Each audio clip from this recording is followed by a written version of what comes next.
Hace 2 semanas vimos una prédica acerca de Lot.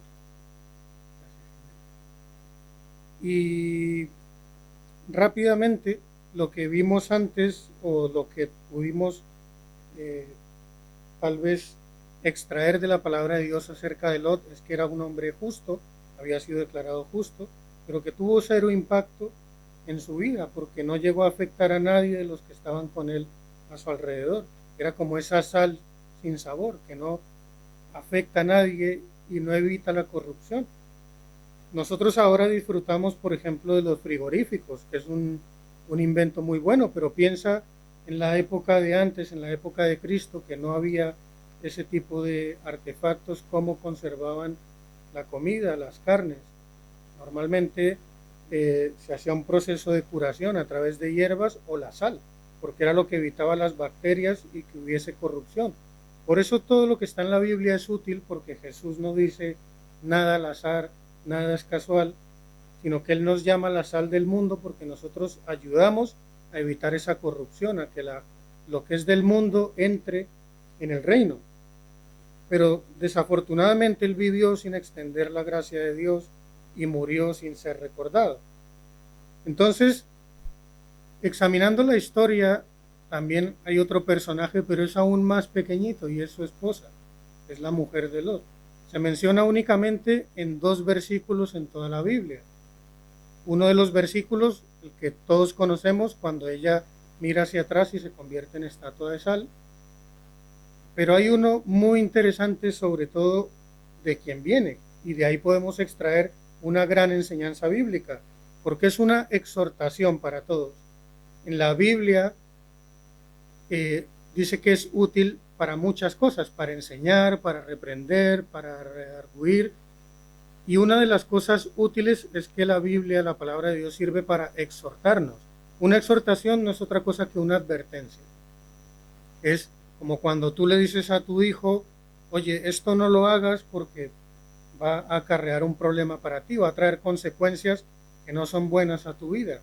Eso es una exhortación. ¿Depende de ti que tu hijo haga lo que tú le pides? No, realmente él es quien toma la decisión. Tú le adviertes y le indicas el camino, lo intentas guiar, pero finalmente él es quien escoge. Entonces, la palabra de Dios hace lo mismo con nosotros, nos exhorta y nos advierte, y está en nuestra mano obedecer al Señor o no.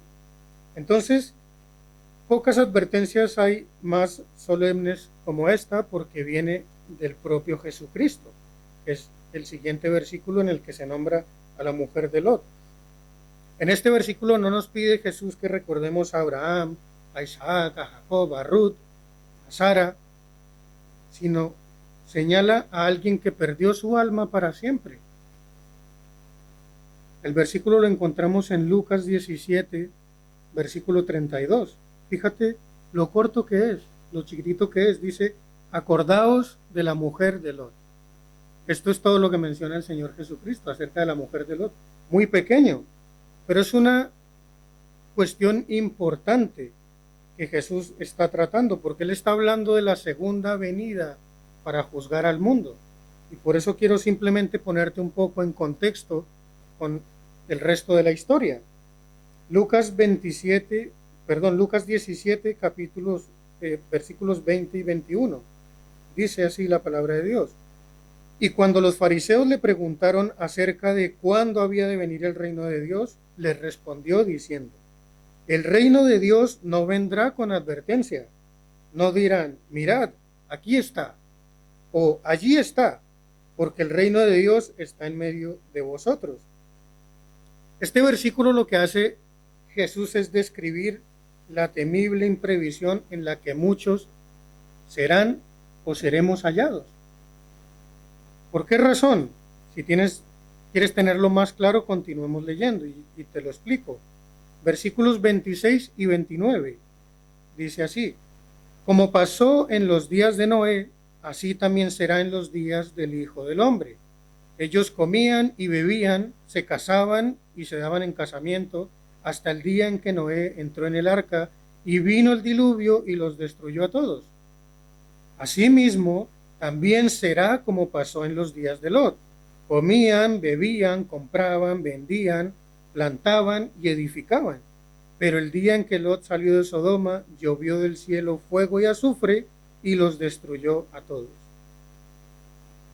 Y es que nosotros no sabemos con exactitud cuándo vuelve el Señor por su pueblo, por su iglesia.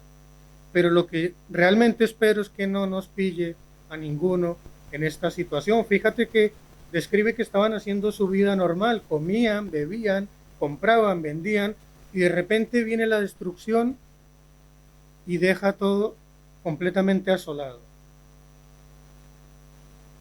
Y esta es la razón por la cual nosotros tenemos que tener discernimiento. No hay ninguna iglesia ni ninguna persona que nos pueda decir cuándo viene Cristo. Su venida está cerca, pero yo he visto predicadores o iglesias donde dicen el 30 de agosto del 2027 regresa Jesús. Eso no se puede saber. Decía Cristo, no lo sabe, no lo sé yo que soy el Hijo de Dios, no lo saben los ángeles, solo lo sabe mi Padre. Entonces es muy peligroso que nosotros pongamos una fecha, pero lo que tenemos que hacer es estar preparados para que no nos sorprenda de esta manera. Ahora, los versículos 30 a 32, vamos con la advertencia. Dice, así será en el día en que se manifieste el Hijo del Hombre. En aquel día, el que esté en la azotea y sus cosas estén en la casa, no descienda para tomarlas. Asimismo, el que esté en el campo, no vuelva atrás. Acordaos de la mujer de Lot.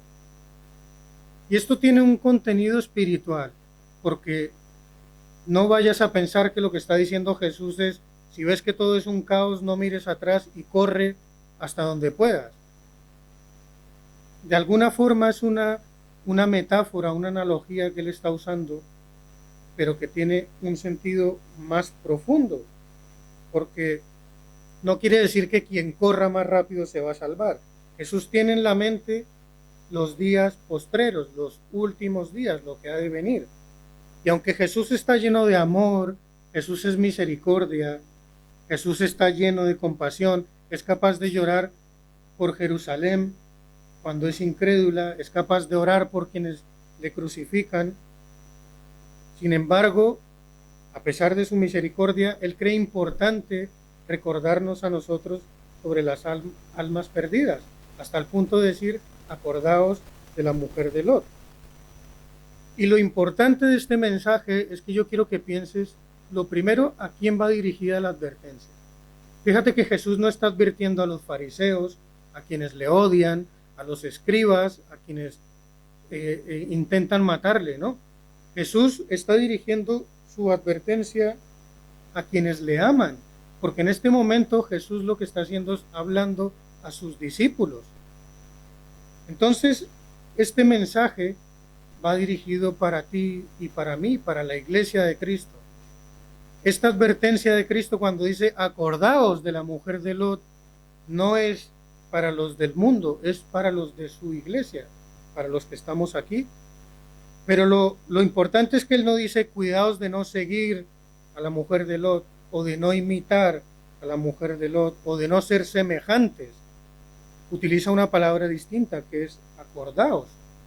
El único sentido que tiene esta palabra en su raíz es recordar o traer a la mente.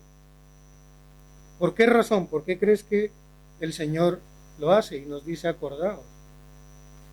Muy sencillo. Los seres humanos tenemos una mente súper volátil, que nos olvida todo.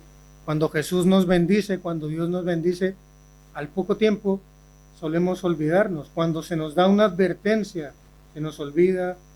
Espero que no sea cuando salimos de la iglesia, pero se nos suele olvidar. Y el Señor lo sabe, que tenemos que recordarlo constantemente, porque tenemos esa tendencia a olvidarlo todo y quiere que tengamos presente este caso. Y para ello quiero ver las dos lecciones importantes que Jesús tiene para su iglesia a través de la mujer de Lot. Lo primero que vamos a ver son los privilegios religiosos de la esposa de Lot. Y hay algo que me llama la atención, es que ni siquiera tiene el nombre, o sea, se menciona como la mujer de Lot. pero la Biblia no nos menciona cómo se llamaba esta mujer. O sea que también es más o menos como su esposo, un personaje muy útil para verlo como un faro, como una enseñanza, pero que pasa sin gloria. No sabemos nada más de ella. En la tradición judía la llaman Edith, pero esto es algo de la tradición, no es algo que esté en la palabra de Dios, entonces no lo podemos asegurar, pero es simplemente una curiosidad. Y para esto quiero que primero traslades tu mente a aquella época, porque esto es importante. Piensa por un momento que la esposa de Lot en aquella época, en los tiempos de Abraham y la fe de Abraham, no existían Biblias, no habían ministros, no habían líderes, no habían pastores, no habían iglesias, no había misioneros, no había nada. Todo esto que conocemos ahora es nuevo, con lo cual el conocimiento de Dios estaba reducido a un puñado de familias en el mundo, literalmente a un puñado de familias. Era Abraham y Lot siendo su sobrino, esa familia política, no había más, porque Dios iba a empezar a transmitir la promesa a través de Abraham, pero el resto de naciones, de pueblos que habitaban la tierra, desconocían completamente a Dios, conocían otros dioses, pero entonces eran pueblos sumergidos en la oscuridad, en la ignorancia, en la superstición y sobre todo en el pecado. Entonces, en comparación con otras mujeres y con los millones de habitantes de esa época, podíamos decir que la mujer de Lot era privilegiada, porque tenía información que tal vez el 99% de la población desconocía. Ella no solamente gozaba de un buen ejemplo en su casa, sino de estar cerca de lo que sería la espiritualidad, porque seguramente habría visto a Lot de rodillas orando en muchas ocasiones, en reuniones familiares, vería cómo Abraham y Lot podrían orar, tenía un marido piadoso, Abraham, que era el padre de la fe, era parte de su familia política. Entonces, todo esto no tendría que haber pasado para ella inadvertida. La religión para ella no era una formalidad, como en el resto de naciones, sino que ella vería que en su hogar y en su entorno, Dios era el principio que gobernaba la vida de Abraham, de Lot y de su familia. Y creo yo, aunque no lo menciona la Biblia, por supuesto ella conocería la promesa de la fe a través de Abraham, que sería padre de naciones. Vería cómo harían el altar entre Jai y Betel Abraham, o cómo cuando Kedorlaomer secuestra a su marido, ¿se acuerdan de la historia? Y Dios interviene para liberar a Lot porque había sido secuestrado. Todo eso ella vería, que Dios intervenía en esas situaciones, o cuando Melquisedec sale al encuentro de Abraham, por ejemplo, y cuando los ángeles vienen a Sodoma. Es decir, que ella tenía de alguna manera privilegios respecto al resto de la gente. Pero todo eso hizo algo en su corazón. No ocasionó nada. Murió como una mujer incrédula. Sus ojos no llegaron a abrirse y su conciencia espiritual no llegó a despertarse. Su voluntad nunca estuvo alineada con la voluntad de Dios. La fe solo era una formalidad para ella, no brotaba de lo profundo de ella. Tal vez lo hacía por complacer a su esposo y a los que le rodeaban. Se conformaba con tener una buena conducta, pero su fe era pasiva, era una fe muerta, no era una fe activa. ¿Y por qué te digo esto? Porque a través de esta historia podemos ver cómo ella tenía al mundo en su corazón y su corazón en el mundo. Y dirás, pero ¿por qué? ¿De dónde podemos deducir este tipo de cosas? Y es que en los tiempos actuales lo que vemos hoy es que hay muchas personas como la mujer de Lot. Déjame enseñarte los puntos esenciales. Lo primero es que Jesús, cuando nos quería decir acordaos, nos quiere decir que estar en una posición de tener privilegios espirituales no salva a nadie. Y esto es algo muy importante y quiero que te lo grabes, porque puede ser que tú disfrutes de privilegios espirituales como las predicaciones, hay predicadores que te gustan, los escuchas, asistes a una iglesia donde hay buena doctrina, vives en medio de la luz, porque en tu casa es una casa gobernada por Dios o está Dios, porque vives en una familia cristiana, tienes un conocimiento de Dios, sabes qué es la santidad y estás rodeado de buenas compañías. Pero puede que tengas todo esto y sin embargo seas un inconverso y te pierdas para siempre.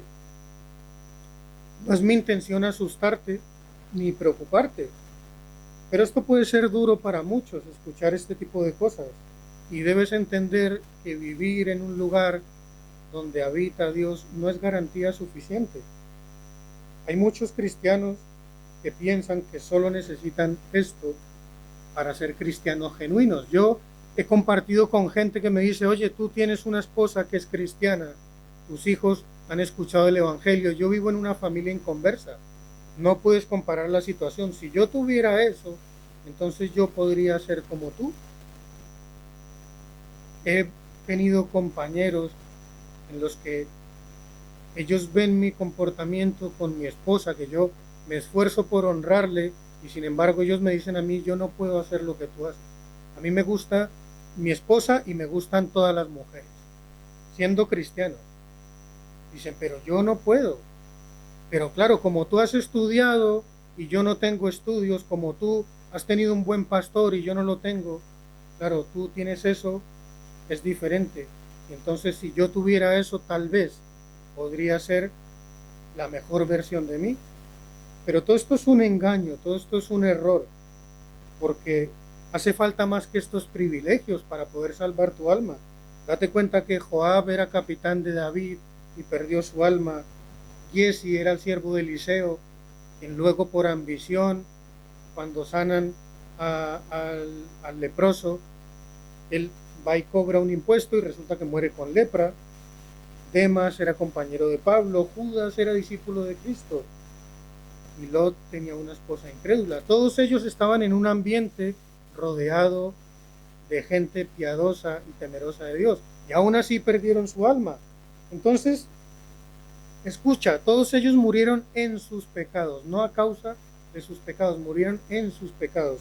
Es muy diferente, ya lo vamos a ver, a pesar de sus privilegios. Entonces, ¿qué quiero decirte con esto? Que tener esos privilegios es bueno. Para mí el hecho de que mi hijo crezca en un hogar cristiano es bueno, cosa que yo no tuve. El tener una buena iglesia, un buen pastor, un jefe temeroso de Dios, buenos compañeros, eso es bueno. Pero yo no puedo pensar que esas cosas me van a salvar, porque no es suficiente. Lo único que yo necesito es la gracia del Espíritu Santo para poder ser salvo. Entonces, aunque esos privilegios son buenos, no confíes exclusivamente en ellos. Tienes que disfrutar de ellos, por supuesto, tener un beneficio de ellos, pero nunca permitas que esto sea algo que suple a Cristo. ¿Por qué te lo digo? Porque yo veo gente que está en un cristianismo tibio, en el que está en su casa y dice, bueno, mis padres son cristianos o mi esposa es cristiana, yo soy así, como que estoy un poquito en el mundo, un poquito en la iglesia, pero bueno, Dios tendrá que ver con buenos ojos, que mi esposa se levanta todos los días a orar, aunque yo no lo haga. Yo creo que eso me suma puntos. Y no es así, no es así, la relación con Dios es personal, yo no puedo otorgar la salvación a mi hijo. Por más de que él me vea a mí intentando seguir los pasos de Dios y que yo lo guíe a él es quien toma la decisión. Y entonces quien se pierde es él. Y yo no puedo hacer que su alma se salve si él no lo quiere.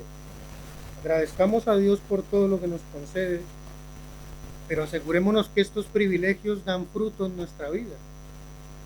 Y aquí es donde viene la advertencia, porque esto entraña un peligro muy importante. No sé si tal vez te has dado cuenta, pero este tipo de privilegios pueden hacer que tú lo veas, lo imites y tengas la necesidad y las ganas de ser lleno del Espíritu y de hacer cosas buenas, pero si no produce fruto, lo que hace es un daño enorme. ¿Por qué razón? Porque la familiaridad con lo sagrado hace que tú dejes de ver lo sagrado como es, como algo sagrado.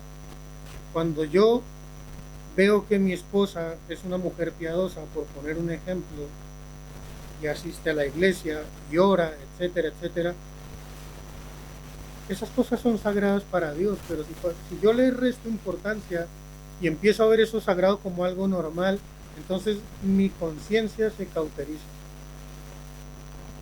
¿Por qué razón? Porque parece que es algo tan familiar que pierde su esencia y pierde la importancia de lo que es. Entonces, esa familiaridad hace que mi conciencia, lo que es la línea entre lo sagrado y entre lo profano, empiece a desplazarse y yo permita que se acerque lo profano sin poner ninguna oposición.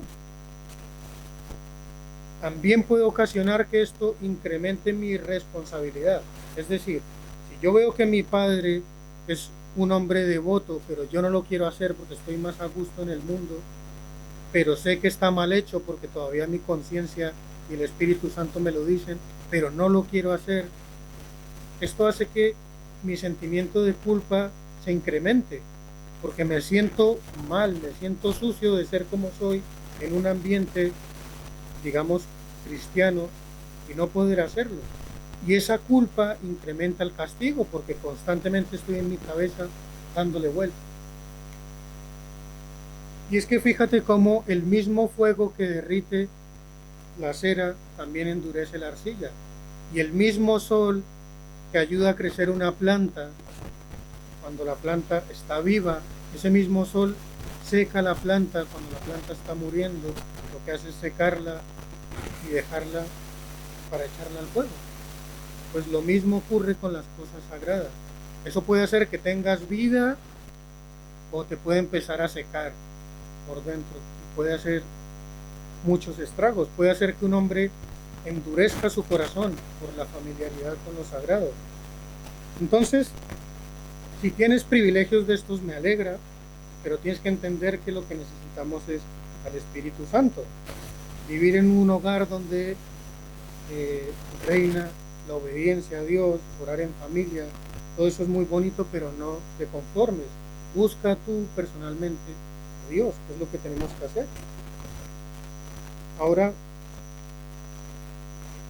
cada uno debe vigilar su corazón para que no se endurezca, para que no se impregne de lo mundano. Tenemos que comer el pan de vida nosotros mismos, porque insisto, es personal. Tenemos que ser testimonios del Espíritu Santo, nosotros mismos, experimentar en nuestra carne el arrepentimiento, la fe y la santificación. Yo no puedo hacer que mi hijo sea más santo, ni puedo hacer que mi hijo tenga más fe. Es una cuestión personal. De lo contrario, seremos como la esposa de Lot. Y aquí vamos a ver la segunda parte, y es el pecado de la esposa de Lot. Porque quiero que veas en dónde está el fallo. El Espíritu Santo lo relata de esta manera. En Génesis 19, 23 al 26 dice: el sol salía sobre la tierra cuando Lot llegó a Zoar. Entonces Jehová hizo llover sobre Sodoma y sobre Gomorra azufre y fuego de parte de Jehová desde los cielos, y destruyó las ciudades y toda aquella llanura con todos los moradores de aquellas ciudades y el fruto de la tierra. Entonces la mujer de Lot miró atrás a espaldas de él y se volvió estatua de sal. Aquí es donde nos da el relato, y alguno puede pensar, pero qué tontería, solamente por mirar atrás se convierte en una estatua de sal. En serio, y tampoco es nada grave. Es lo que podemos pensar, pero fíjate que esa pequeña mirada revela el carácter de la esposa de Lot. A menudo las cosas pequeñas nos revelan cosas grandes, como cuando Eva comió una manzana y entró el pecado en su vida, porque adquirió la conciencia. Una cosa pequeña puede ser síntoma de una cosa grande. Una grieta en una columna puede ser no solo una grieta, sino un aviso de que los cimientos hay peligro porque se pueden derrumbar. Un dolor de brazo y un adormecimiento puede ser el síntoma de un preinfarto, y es algo pequeño, que me está alertando de algo grande. Entonces, fíjate también cómo la mirada de una persona, la mirada de un hombre hacia una mujer, puede revelar en ese hombre la podredumbre en su corazón, ¿o no? Y es una simple mirada. Entonces, aunque esto es pequeño, revela la desobediencia de la mujer de Lot, porque el mandato del ángel es claro. Versículo 17 dice: cuando ya los habían sacado de la ciudad, uno de los ángeles le dijo: escápate, no mires hacia atrás, ni te detengas en ninguna parte del valle, huye hacia las montañas, no sea que perezca. Y tú puedes decir: hombre, pero desobedecer tampoco es para tanto, si todos no podemos ser obedientes completamente.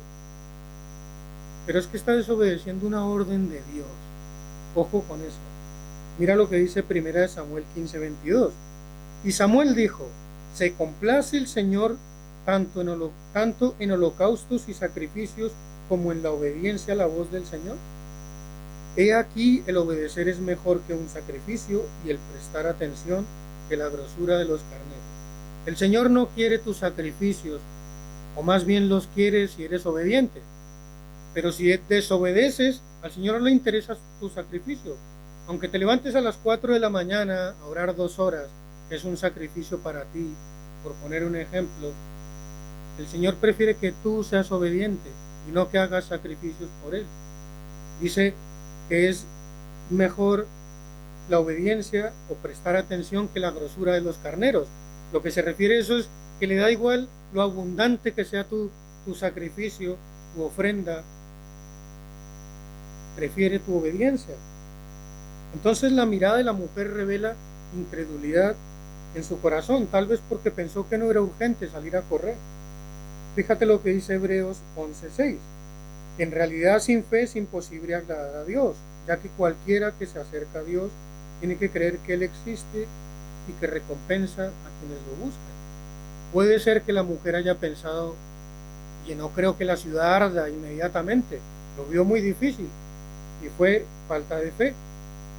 Cuando tú y yo no entendemos los planes de Dios, y cuando Dios te dice: esto tienes que hacer, Benjamín, esto tienes que hacer, Walter, esto tienes que hacer, Mario, y el Señor te da una instrucción, aunque tú no entiendas, lo que tienes que hacer es callar y obedecer, y pedir al Señor que te dé discernimiento para entender el porqué. Pero no hay que cuestionar, porque nos puede ocurrir esto. Esa mirada de ella revela el amor secreto al mundo, porque aunque estaba fuera de Sodoma, su mirada se dirigía a Sodoma. Y yo la entiendo como ser humano, porque es una mujer que está dejando su casa, sus muebles, lo que tuviese ahí, sus cosas, que seguramente llevaría mucho tiempo luchando por eso, sus amistades, sus amigos, y abandonar todo de repente no es fácil. Está abandonando su vida, pero le faltó fe, porque su corazón estaba puesto allí, y la palabra de Dios dice que donde esté nuestro corazón, allí estará nuestro tesoro. Sus ojos se dirigieron hacia el tesoro equivocado, que eran sus pertenencias. Y ahí es donde está la parte más grave del pecado, porque cualquiera que quiere ser amigo del mundo es enemigo de Dios. Y no lo digo yo, lo dice la Biblia. Suena fuerte cuando escuchamos ser enemigos de Dios, pero mira lo que dice Santiago 4:4. Dice: oh gente adúltera, ¿no saben que la amistad con el mundo es enemistad con Dios? Si alguien quiere ser amigo del mundo, se vuelve enemigo de Dios. Es muy sencillo. Esto no tiene matices, no tiene interpretación. ¿Quieres ser amigo del mundo? Perfecto. Eres enemigo de Dios. Primera de Juan 2:15 dice: no amen al mundo ni nada de lo que hay en él. Si alguien ama al mundo, no tiene amor al Padre. También está muy claro. Entonces la esposa de Lot se perdió al volverse a mirar al mundo. Su vida aparentemente fue aceptable, porque la Biblia no nos dice nada horrible de ella, pero realmente nunca abandonó el mundo. Sus pensamientos más profundos apuntaban allí y no a Dios, a pesar del esposo que tenía y la familia que tenía. Por eso es que Jesús quiere que tú y yo aprendamos cuando Él dice: acordaos de la mujer de Lot. Ahí es donde está la exhortación, porque nos está advirtiendo del peligro de la mundanalidad. Y espero que el Espíritu Santo te permita abrir se abran tus ojos, tu entendimiento, porque creo que no ha habido una época más oscura para la iglesia que ahora respecto a la mundanalidad y a lo que es la convivencia entre el mundo, entre lo profano y entre lo sagrado en nuestra época, porque cada época tiene lo suyo. Mira que la esposa de Lot no era asesina, no era adúltera, no era ladrona, pero tenía ese problema del mundo en su corazón. Y tristemente vemos aquí gente en la iglesia que empiezan bien, que luchan contra la inmoralidad, pero se van cansando, se van separando, se van apartando, se van relajando. El mundo empieza sutilmente a entrar en su vida y sin darse cuenta le están dando la espalda a Cristo. ¿Cuántos hijos de familias empiezan bien y terminan mal? ¿Cuántos matrimonios empiezan firmes en el Señor y luego terminan de la forma más horrible? Porque empiezan adquiriendo hábitos que puede que ellos no vean peligrosos, pero empiezan a hacer cosas que no honran a Dios, para ocupar su tiempo, para divertirse, para compartir juntos, pero son cosas del mundo. Entonces, ¿dónde queda la línea que divide lo profano de lo santo? Me pregunto yo. El espíritu del mundo se puede apoderar de mí y se puede apoderar de ti. Es un problema. ¿Cuántos jóvenes no tienen hábitos de oración, de ayuno, de ir a grupos? Lo que decía Walter hace un rato. ¿Qué pasará con esos jóvenes en 5 años, en 3 años? ¿Estarán así? ¿O el mundo los habrá envuelto y los tendrá para ellos? ¿Cuántos hay celosos aquí de la doctrina y de repente tienen una posición económica que les cambia la vida por un trabajo, por una herencia, por lo que sea, y el dinero hace estragos en sus corazones y se apartan de Dios? Es triste decir esto, pero yo todo esto te lo menciono no para meter miedo, sino que es necesario que desde aquí se advierta a la gente y se exhorte a la persona. Cuidémonos de una religión tibia. No sigamos a Cristo por complacer a familiares, amigos, a mi esposo, a mi esposa, a mi padre, a mis hijos. Sigue a Cristo porque tú quieres seguir a Cristo. Síguelo siendo auténtico, honrado, íntegro, teniendo una relación con Él. Ten cuidado de no vivir secretamente en el mundo. No somos agentes secretos. Y como lo decíamos, como lo escuchaba hace un rato en el estudio bíblico, las cosas de la carne dan frutos carnales, es así de simple. Las cosas del espíritu dan frutos espirituales. Puede que yo esté viviendo mi vida secreta en el mundo y nadie se dé cuenta, pero eso que yo hago va a traer frutos en la carne y van a brotar y se van a notar y los demás lo van a ver y va a haber un caos en mi casa y ahí va a venir el dolor. Mejor cultiva frutos espirituales, seguramente que te va a traer más bendición. Y yo no te estoy diciendo que vivas como un fraile o como una monja. Lo que quiero es que tú vivas feliz siendo consciente de que no se puede compaginar el mundo y Dios a la vez. Hay que separarlo completamente. No intentes conservar lo que más me gusta del mundo y lo que más me gusta de Dios. Y bueno, Señor, yo dejo todo esto, pero esto de aquí no, esto me divierte mucho, esto no lo toquemos. No funciona así. Cuidémonos del pecado que cometió la esposa de Lot. Para terminar, Lucas 9:62. Fíjate lo que dice Jesús. Jesús le respondió: nadie que mire atrás después de poner la mano en el arado es apto para el reino de Dios. Está diciendo Cristo que el arado es su reino, pero si tú te giras y volteas al mundo y quieres tener una mano en el arado y volteas, no es apto para el reino de Dios. No puedes estar en las dos cosas a la vez. Y no sé si recuerdas el versículo con el que empezamos y que leyó aquí el pastor, que todo el contexto de esto que yo te expliqué fue porque Jesús está hablando de su segunda venida, de cuando Él venga por su iglesia. Pues el versículo 32 dice: acordaos de la mujer de Lot. Y a continuación lo que leyó el pastor al principio dice, todo el que procure salvar su vida la perderá y todo el que la pierda la salvará. No podemos permitir que se nos vaya la vida de repente porque, no sé, tengo un infarto o me atropella un camión y yo esté pensando, esperando, no, cuando ya me vaya a morir, me arrepiento y el Señor me va a recibir. Qué bendición que alguien que está agonizando recibe al Señor y puede estar en manos del Señor.